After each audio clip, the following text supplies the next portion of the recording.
To some questions, comments, reactions, and well, maybe you can raise your hand through Zoom, or otherwise, if you have the camera on, then I can also see it.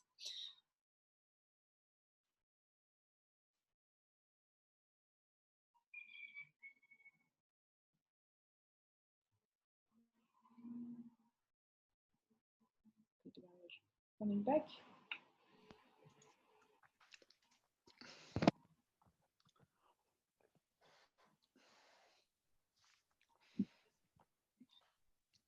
Nadir Hoca, any question? Not right now. Oh, okay, because you were on mute, that's why. Okay. Any questions from the audience?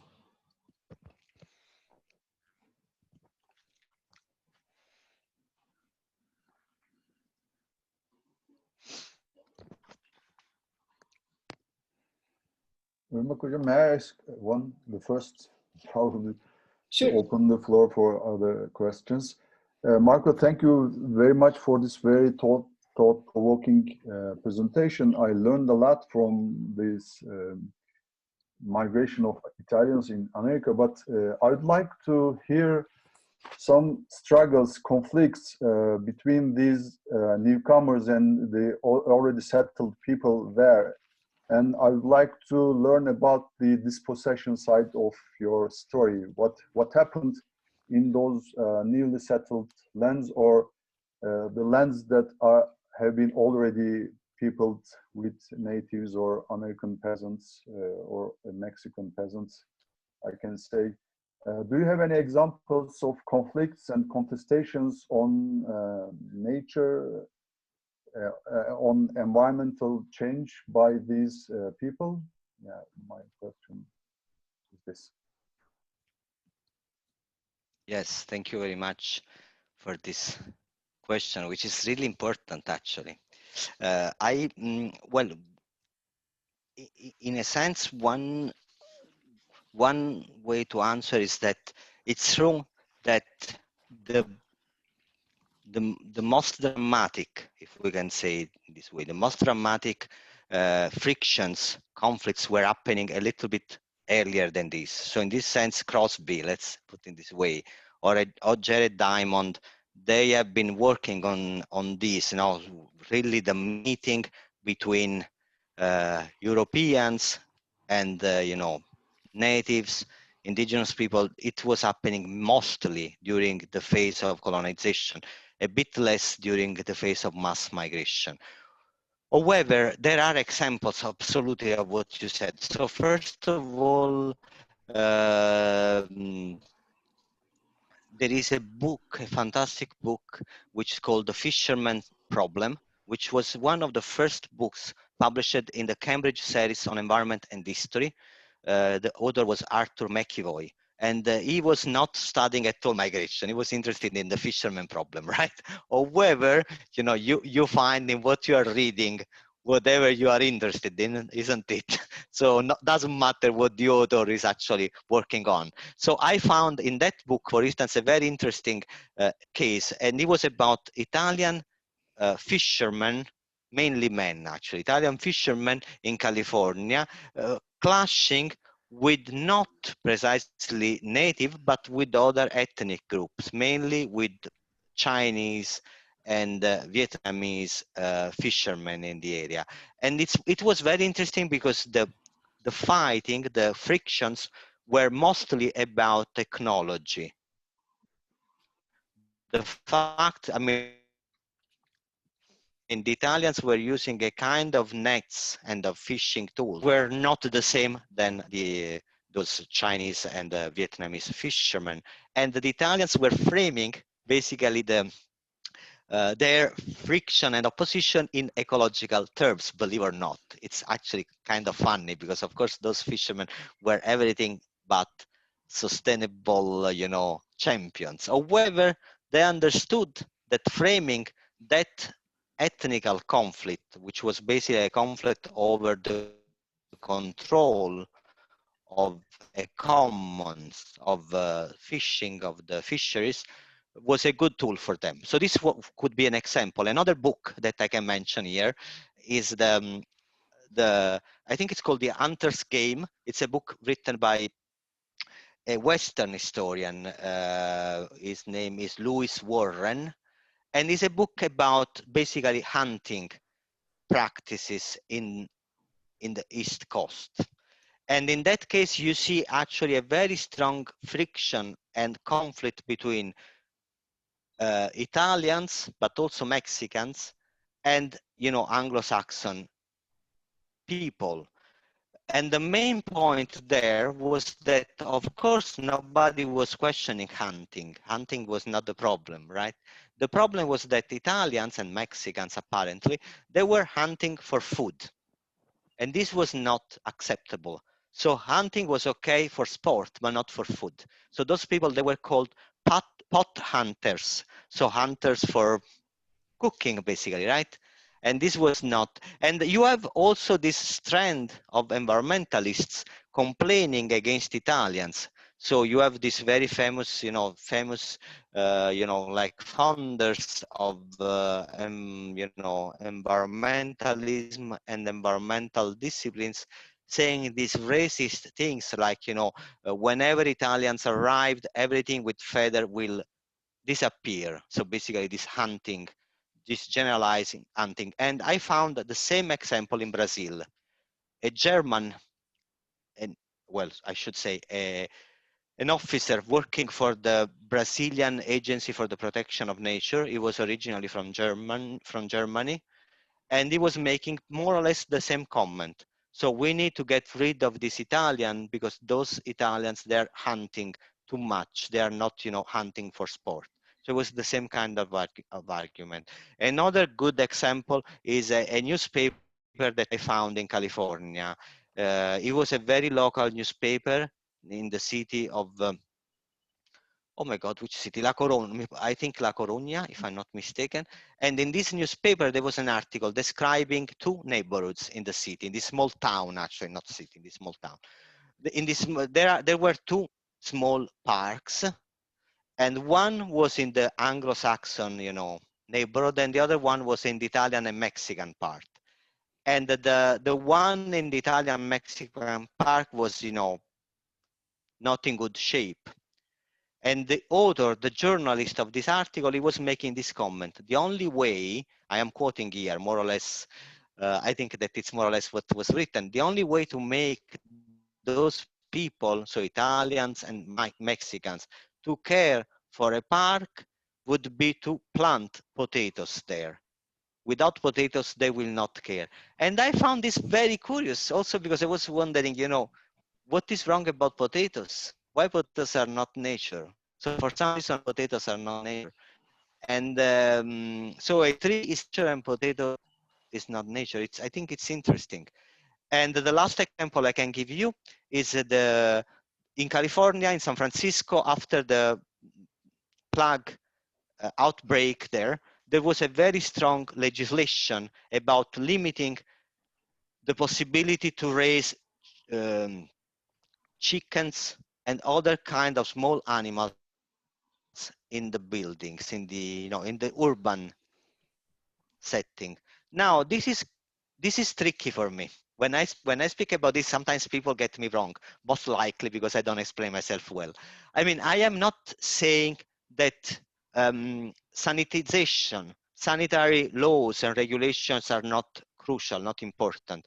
I am sure that, I mean, I am happy to live in a city where there are, sanitization regulations and so on and so forth.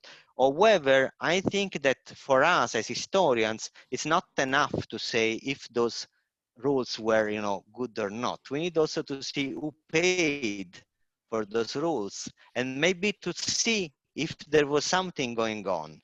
And I can tell you that there was something going on. In the Iron Range in Minnesota, beginning of 20th century, big strike, all the miners on strike. The only one who were able to survive were Italians, because they had their backyard full of vegetables and rabbits and chickens. And the fact that the mining companies, they were saying that this was forbidden for healthy measures, well, maybe, but maybe there was also a plan. And the plan was to transform, to how do you say, to erase any possibility of self-sufficient. Capitalism needs workers living on wage. They cannot survive outside wage. Then do we need to have chicken on the balconies? I am not sure. Maybe it's dangerous. I am not a medical expert, but as an historian, I want to take the luxury to be, to try to see who pays, who lose, who won in this measure. I don't know if I answer more or less your question. Not so much meeting with the natives, I think, a bit, of course, but I think more with other ethnic groups and especially with the Anglo-Saxons, which were, especially in the US, strongest. Thanks a lot. I'm just Thank you, checking the Marco. part. I'm just checking the participants list, whether there are some people who raised their hands. Definitely. Yeah, go ahead, please. Thank you very much, Professor, for the interesting presentation. I have a question. Well, historically speaking, how are we going to separate nomadic people from environmental migrants? I was actually thinking if we can apply the concept of environmental migration to Turkish history, Turks migrating from Central Asia. I mean, it can be very a naive question, but I was just wondering if it's possible, what are the limits of the concept, what would be the difference between nomads? Because we always evaluate Turks as nomads, but never as environmental migrants. So I just wondered. Much for a very difficult question. Thanks. Well, I think let's try to be brief. So I believe that this proposal that I made in the book, so these 3 styles are there to be used in any way possible, and of course to be criticized, adapted.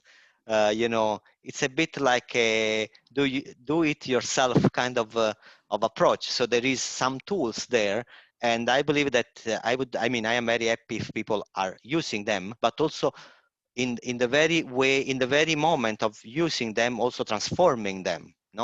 When you use a tool elaborated by another scholar, many times you don't apply precisely the tool you are building upon. So in this sense, I think it's a very nice challenge what you said. How can we think through these 3 styles when we think about nomadic people? I would say that one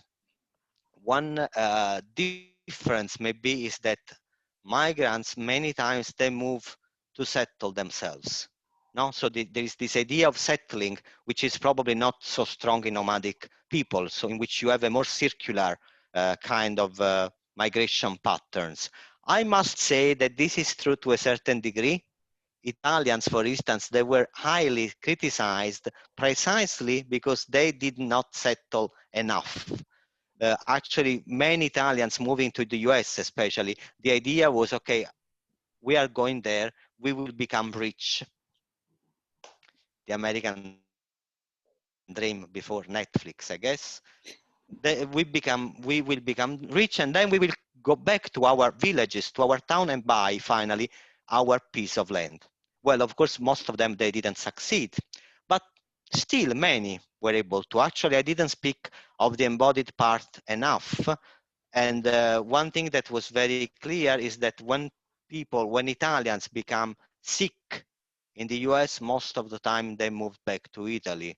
So they become sick in the US and they died in their own villages, especially tuberculosis, asbestosis, and this kind of work-related illness. So anyway, maybe this settling part can be the challenge here, because I wonder how much, yes, so the thinking about nomadic people more in a circular rather than in a settling, kind of mind or process. The other thing is maybe could be more difficult to find the traces of their work in the land, because many times they actually have a very, at least my very small knowledge of nomadic people, they have less strong, I would say, footprint on the land. They are a little bit lighter, and this can be challenging. However, I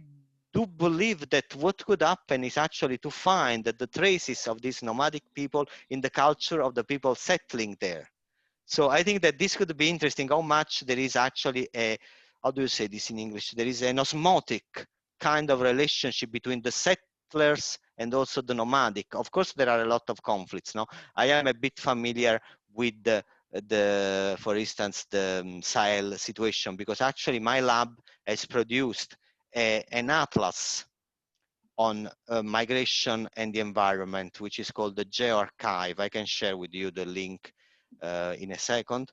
Anyway, and so you have this friction, of course, sometimes even, very, very dramatic with people, killed and so on and so forth. However, there is also an osmotic relationship. So maybe one thing that could be applied is how much there is something left in the cultures of the people who actually are settlers, in the how much the meeting, the encounter with the nomadic people can live on those settling, on those who actually settle the place. But I mean, in principle, I would say that the three styles can be adapted also to this. And I know one colleague of mine and colleague of many of you, Etam Turam, he did a research on, I think it was on agricultural workers, especially from Syria, in the Turkish agricultural sector. And he was working, I think, a lot also on, for instance, what I have called the embodied style. He didn't call it embodied style. He did the research before I was writing this. But this basically, this idea of being affected by the very work that you are doing in the very fact that you are a migrant workers. So they were, basically affected by pesticides, by the very poor condition of, housing and so on and so forth. And one thing I should say is that you don't need to apply the three styles, like it's not a must. It's more like an idea that, eventually one can, use in the ways that he thinks can work. Thank you very much for the question. Maybe I can jump in. I liked a lot the concept of seeing the invisible and like the migrants' urban commons. And in that case, like that you were mentioning, like in this novel, it was not kind of a conflictive case, no? I mean, it reminded me first to the conflicts of West pickers in India or elsewhere. And I was wondering whether there are more conflictive stories of the same encounter and of the same migrants' urban commons conflicting with the previous settlers, let's say. And actually, I would be also very, very interested in hearing a bit more about bodies and health, if possible, and from perhaps more like you had also a couple of more slides and at the end of the presentation about embodied style.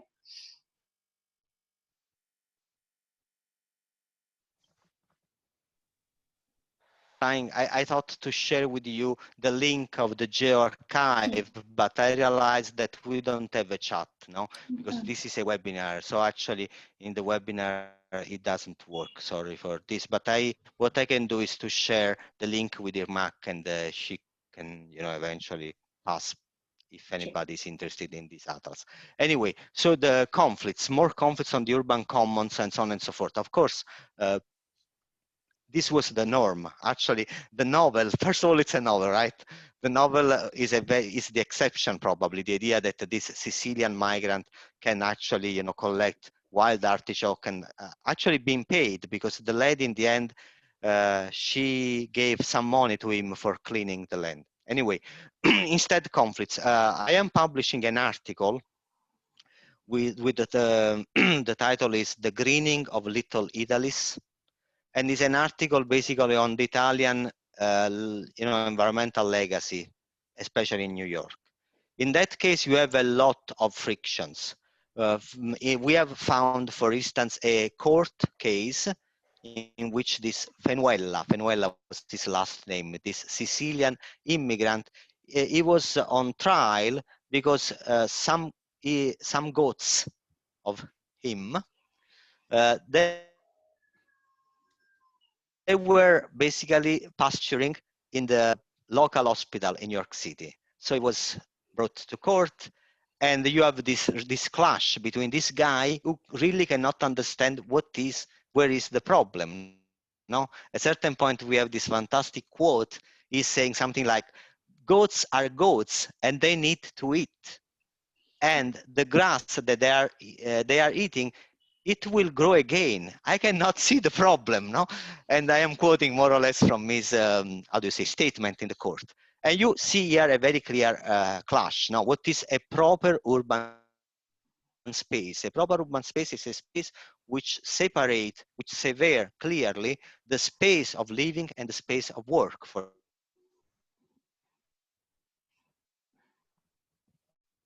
instance. This is very crucial. It's a space in which private property is it's basically something that it's not thinkable that somebody could use the space as a commons. And you have the same situation, for instance, with pigs. The place actually where Italians were living was called Pig Town. And you can imagine why. There were a lot of pigs roaming around. And again, why? Because pigs are actually very functional, very efficient machineries. Well, it's very bad to say in this way, you know. But anyway, they convert very easily, you know, garbage, waste in proteins. So for Italian migrants was actually a very good investment to have pigs, and basically it was very cheap to raise them. But pigs can become also feral, can become also aggressive. So we found also a few examples of Italian pigs, which looks very bad said in this way, but let's say pigs owned by Italians looks better than Italian pigs.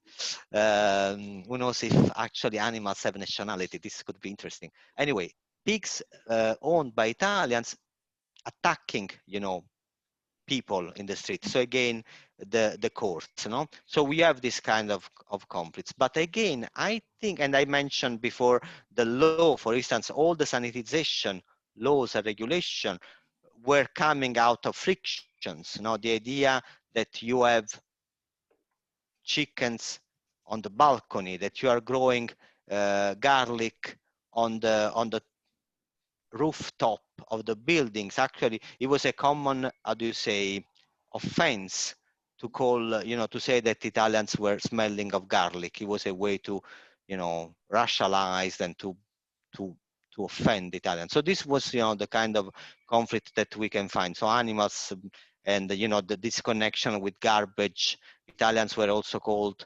ragmen and so on and so forth. Maybe this is also a little bit, so in this sense, we have absolutely a huge problem with you know, the urban commons. And actually this is also coming to the present. I remember that a few years ago, somebody was doing a master thesis on Barcelona, and it was about contemporary migrants from Africa collecting waste in the city and actually recycling and reselling it, especially metals, if I'm not mistaken. Maybe also paper, but I'm not sure. There, again, there was a case in court because the corporation in charge, the agency in charge of the waste, which actually is a corporation in charge of the waste collection in Barcelona, was making a point. They were saying that garbage is their property, is private property. And it's, isn't it? It's pretty weird. So something that I'm trashing in the street is actually owned by the corporation collecting it. And there was, you know, from a legal point of view, but of course also from a social, yeah, I think even a cultural point of view, is something very curious, let's put it this way, very interesting to explore. And I'm very interested in this because I'm just publishing a book on waste. So it's one of the things that I'm more curious about. The issue about embodying the embodied style is, as I said, basically the idea that migrants are exposed to hazards coming from the very fact that they were migrants. So, for instance, it's very clear that the migrants were given the worst, how can I say, tasks in the factories, because, you know, of course they were the one who, you know, very low in the hierarchical, you know, geography of whatever, of society, basically. Another example I had is the shirt waste factory in New York. There was a huge fire, 150 people died, more or less 130 were immigrants, no? And you see this, you know, they were actually locked in their working spaces, so that they couldn't even run away. Many of them decided to jump from the window of the plane, of the building, and by the way, they were on the 11th floor. So there is a very, very moving piece written by somebody with the title "When the Bodies Were Hitting the Streets of New York City." But I mean, again, and there is an issue about language. Of course, and this actually was part of the trial about the shirt waste factory in New York, this fire that I just mentioned. As you can imagine, the owners of the factory, they were found not guilty. There is nothing to be surprised. It's very rare that the bosses are guilty of killing their workers. And one of the main point of the defense of these people, of these owners, was that most of these workers were Italians, and they were, I think I am quoting from the trial, they were stupid. They didn't speak English. By the way, the fact that you don't speak a language, you are stupid, it's also kind of funny, if not tragic, because they died. But it's true that it's many times people, workers, are also getting sick because it's harder for them to understand the instructions and also to find help. I can just suggest one last book. Angus Wright is an historian of Brazil. He published many years ago a classic, I think, in environmental history. The title is The Death of Ramon Gonzalez. And of course, you don't know who's Ramon Gonzalez because he's just a poor immigrant from Central America and dying in the fields of California because he was poisoned by the pesticides, no? And so I think that this is the kind of things that you can work on when you think about the embodied style. How much it's a kind of applying environmental justice to the field of environmental history of migration.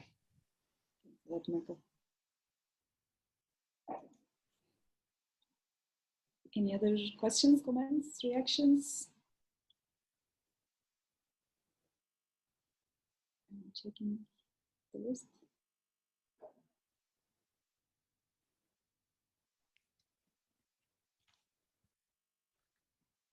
In fact, I have one more question if there's nobody, so I give space to other questions. So I was also wondering, like, since you have been also working a lot on Italy and southern Italy, so I was wondering this, if we would compare the stories or like think of them together, the stories of environmental history of modern migrations, as you said, in US, and like the modern migrations perhaps within Italy, with the global north, global south divides, no?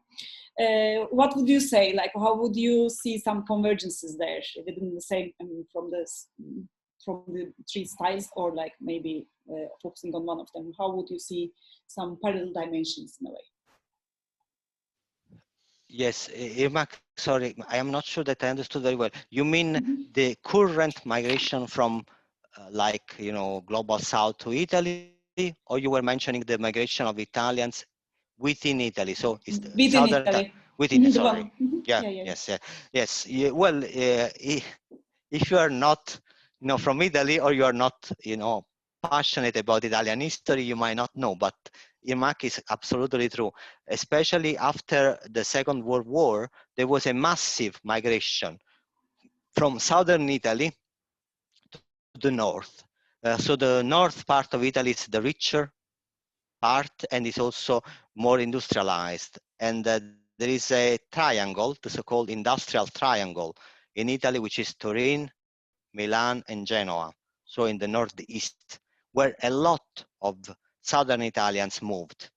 To tell you the truth, right now I am trying to put together a project on Italian migration and the environmental history of Italian migration, and it's very hard to find people, historians, who have worked on this. Of course, you have a lot of historians working on internal migration. We know everything about, gender, about, class, about so many things, but we know very little about the environment. I believe that there is a lot to be said. First of all, there is something to be said about the villages which were abandoned, which were mostly villages in the inner part of the country, so on the mountains, which are called the Apennines, and many of them were completely abandoned during this period. The other part of the story that should be also told is I think there's something about the urban environmental history of big metropolis like Milan. What does it mean, for instance, to think about the migration in Milan in the 1960s or 70s from an environmental point of view? I think that there is a lot. I think there was something, for instance, going on in the urban parks again. I know that Italians from the south, they were using the urban parks in a way or in ways which were not so well accepted in the place. So basically they were, for instance, eating and having parties, singing and dancing. So basically, again, there is something wrong about making the public space as some kind of private space, or anyway, to trespass the border between what is public and what is not public. This is very important in the proper, middle class, white bourgeoisie city, while it is much more, it's not so strong in, among poor peasants or, anyway, working class people. And this was one of the issues, how to use the public parks in a proper way. And there was another issue, which was, for instance, the complete disappearance of nature from the metropolis, in the sense those migrants were often looking for nature. So, for instance, I'm thinking about mushrooms in the urban parks, no? And this was also a very strange practice for the proper urban, citizens. They couldn't really cope very well. But as I said, I think to tell you the truth, I think that I know very little about this. I didn't work on this, and I couldn't find a lot of materials on this. I think it would be a very nice theme to explore, and I hope that maybe we will be able to do this project that I am now trying to build, which will have one part on this. But in a sense, you can also make a comparison with the Italians arriving in New York City or in Buenos Aires, so in this huge metropolis, right? And still needed to accommodate, this very weird situation. But many times, what they were doing was to recreate the village in the city, no? So basically you have, Big Town or Little Italy was precisely an Italian village in the middle of New York. And in terms of language, was amazing how people could live their own lives in New York without speaking one word of English. A little bit like a crazy Italian living in Sweden without being able to say one word in Swedish, right? And I am talking about me. So you can recreate this bubble. Thanks a lot, Marco. Any other questions, comments?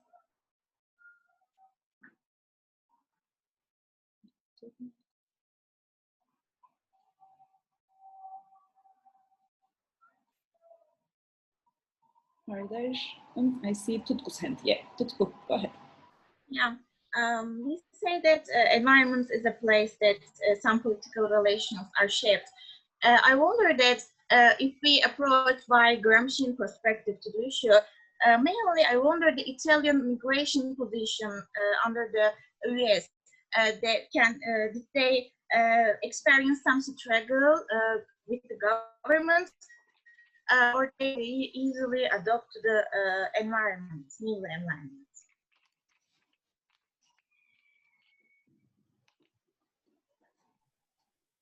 At a certain point, unfortunately, we lost the connection, which is not ideal when you are listening to somebody. So you were asking for the relationship with the environment and the government, right?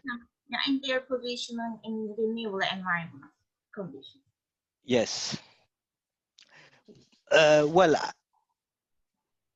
one thing that I've been trying to do with this research, with the book, with a few other things that I've published on this, is trying to not naturalize migration and the environment. If you wish to denaturalize migration and the environment. When I said in my presentation that the environment is never just an environment, a natural environment, but is always a socio-ecological formation, this is what I meant. And of course, you are right that these socio-ecological relationships are deeply affected by state structure. I mean, this is very clear, and it's clear, I mean, for instance, the 1,500 Italian migrants arriving in New Orleans and then moving to Arkansas. The story that I mentioned about these people who were basically killed by the Mississippi mosquitoes.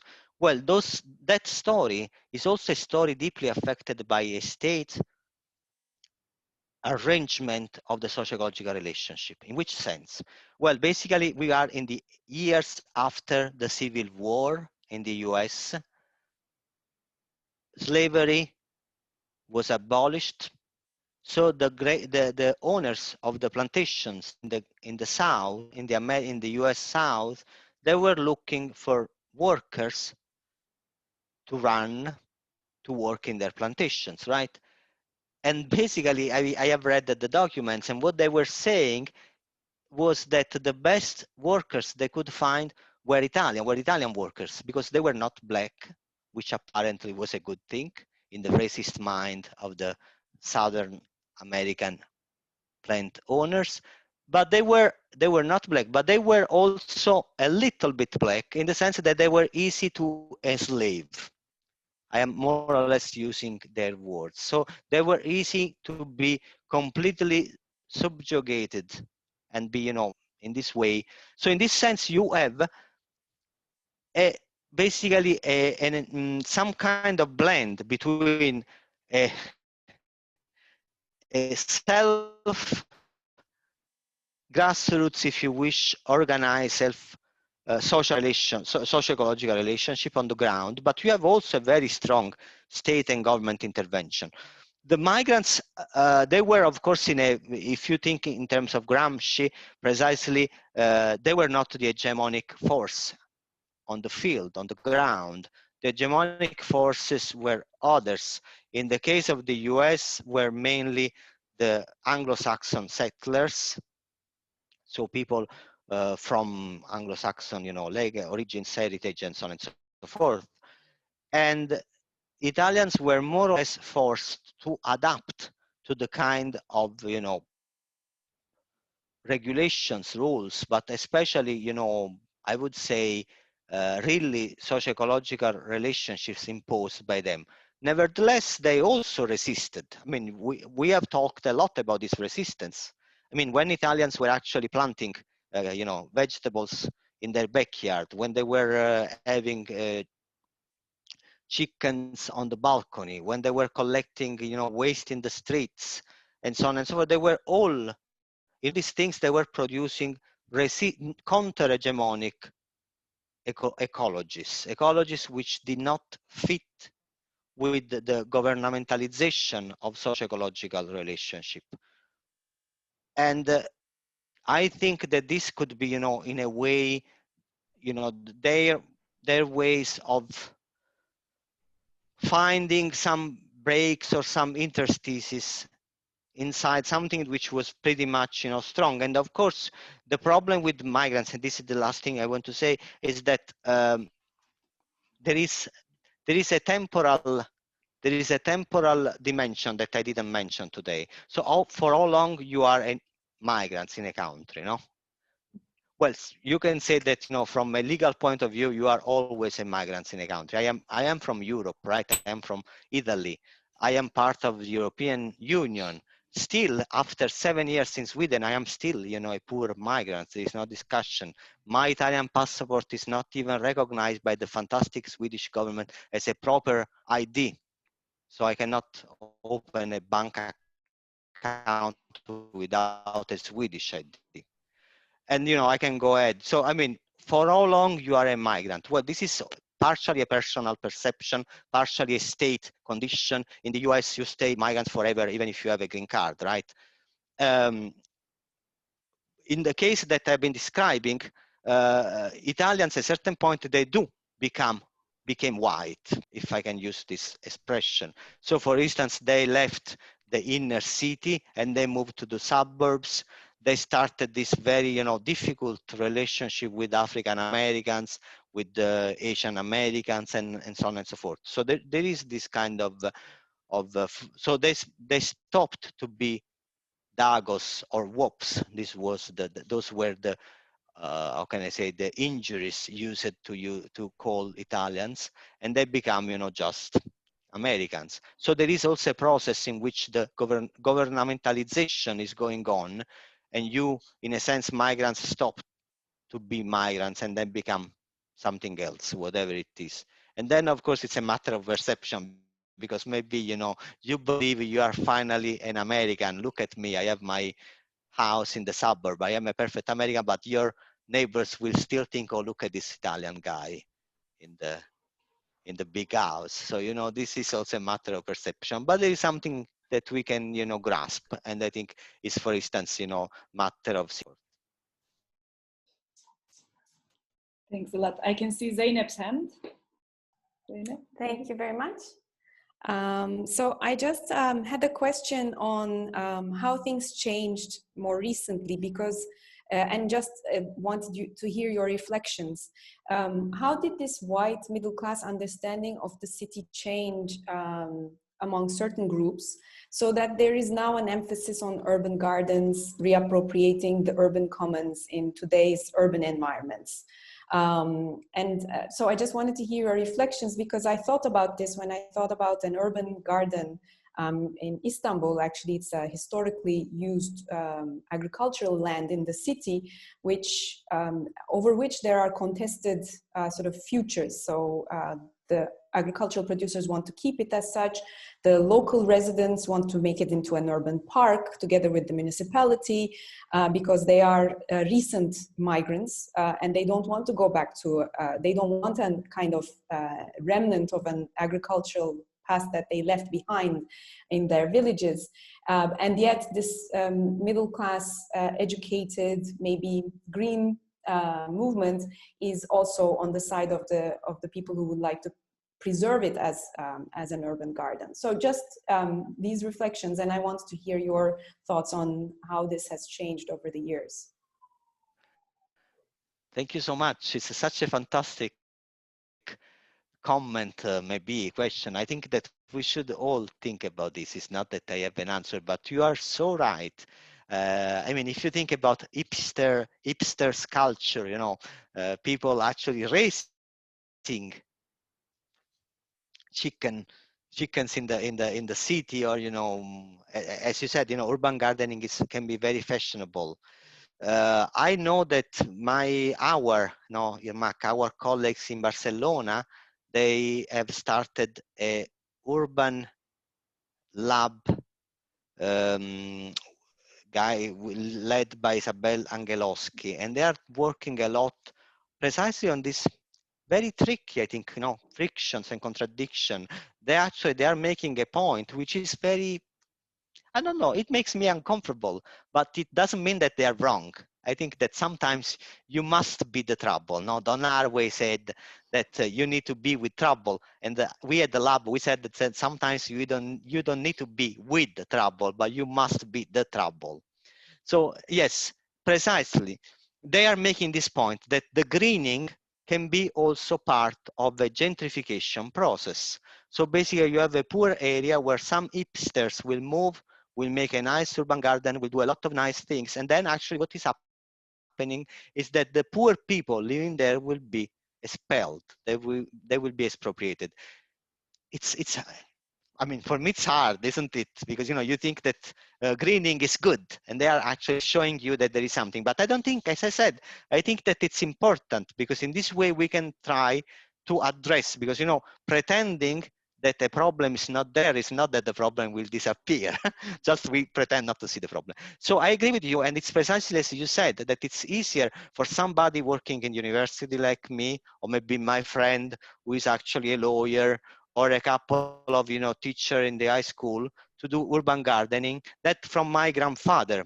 My grandfather would have never done urban gardening. He spent all his life to try to escape the land, the trap of being on the land. And he was so happy to become a worker in a factory. So you see, here I think that there is a class issue going on that we cannot ignore. I mean, as far as working the land is a hobby, is a different things. But of course, the legacy of your heritage is also with you, with your culture. I mean, to tell you the truth, I am just, forgive me, I am a little bit superficial here. So, but I hope that we can also have a friendly chat here. I mean, for me, the thing that I would say is why we cannot have both. Why we cannot think of an urban park, which is also has also some urban gardening plots in it. And to tell you the truth, I can even mention an example here. I mean, in Naples, there was a park, an urban park, only trees, no potatoes, they're safe. It's actually nature. An urban park in a working class neighborhood. Of course, the park was abandoned. It was closed for, I don't know, I think 12 years, 10 years. And at a certain point, a grassroots organization basically, how do you say this, break in. So basically they destroyed the gate, they enter and take control of the park. And what they did, what they are doing is precisely they divided the park. So there are still trees, nature is okay, but they have also a part, because it's a pretty big park. I mean, it's not, gigantic, but it's big enough. So you have also a part actually with an urban gardening project.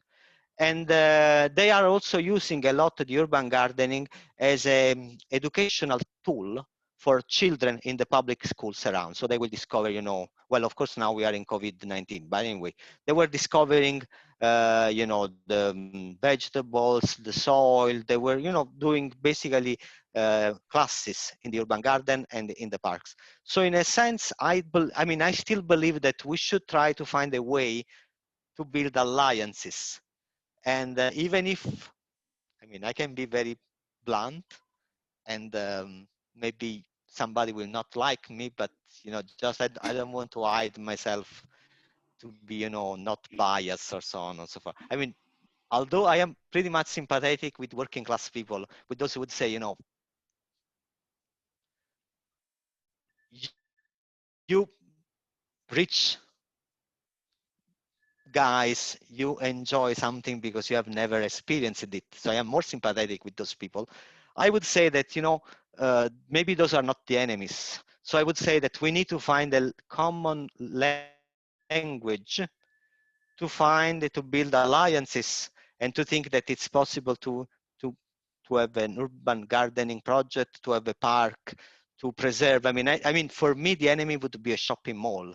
Nothing wrong about the shopping mall. I mean, it's fine. You go to the shopping mall, it's perfectly fine. I mean enemy in the sense that if they want to destroy a park, to put a shopping mall. Maybe this can be not questionable for somebody who really likes the environment and think that, you know, trees can be useful for the oxygen. This is what I mean.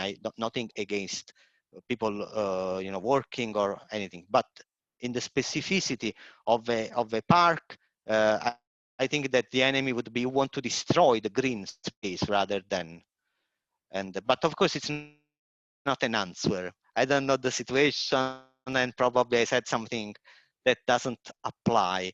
But what I want to say is that it's so true what you said. It's so true that everything is also a lot about the heritage. It's true that there is now this hipster culture going for, you know, the eggs from the balcony, and you have, you know, my grandfather who would actually be so happy to go to a shopping mall and buy these damn eggs without getting dirty, right? How can we reconcile this? Well, I think it's interesting, but maybe COVID can help in the sense that, you know, understanding that, you know, the capitalistic agriculture and farming has produced the spillover in which we are dying, literally dying. It can be you know, a path for all of us to think about other ways of producing, consuming, not just because we like long birds and you know, new age music, but because we would like not to die with the tube in our lungs. And I like this better than the other one. Thank you so much for the question. Makes me to think so many things. Thanks. Thanks a lot, Marco. Thanks a lot, Zeynep. Is there any final question before we close the session? I'm just checking the list and the faces.